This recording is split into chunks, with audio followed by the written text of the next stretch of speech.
అసలు ఈ యొక్క ప్రాబ్లం రావడానికి కారణం ఏమంటే అధికమైనటువంటి వేడి. శరీరంలో ఆల్రెడీ వేడి ఉంటుంది.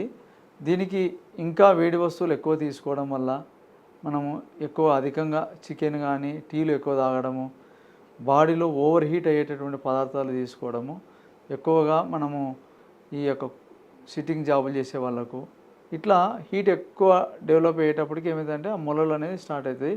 దాంతోపాటు బ్లీడింగ్ ఎక్కువ, రక్త మొలలు వస్తాయి. ఇట్లా ఫిస్టులా ఉడక కొంతమందికి చిన్న ముడ్డి దగ్గర గుల్లలాగా స్టార్ట్ అయ్యి అది లోపలంతా కుళ్ళిపోయినట్టు అయిపోయి లోపలంతా ఇన్ఫెక్షన్ లాగా అయిపోతుంది. దాని ద్వారా చాలా ఇబ్బంది పడి పూర్తిగా మనం దాన్ని సర్జరీ లాగా చేయించుకోవాల్సింది వస్తుంది. కాబట్టి అలాంటి ప్రాబ్లం లేకుండా మనకు స్టార్టింగ్లోనే మనకు తెలుస్తుంది పలానా సమస్య అన్నప్పుడు మనకు ప్రకృతిలో దొరికేటటువంటి యొక్క పండ్లు తెచ్చుకొని నీట్గా ఆరబెట్టుకొని డ్రై చేసుకొని దానికి కావాల్సినంత కలకండ ఈక్వల్గా కలుపుకొని మనం రోజు పొద్దున సాయంకాలం ప్రాబ్లం ఎక్కువ ఉంటే 2 పూట్ల వాడుకోవచ్చు. పొద్దున 1 స్పూను, సాయంకాలం 1 స్పూను నార్మల్ వాటర్లోనే కలుపుకొని తాగాలి.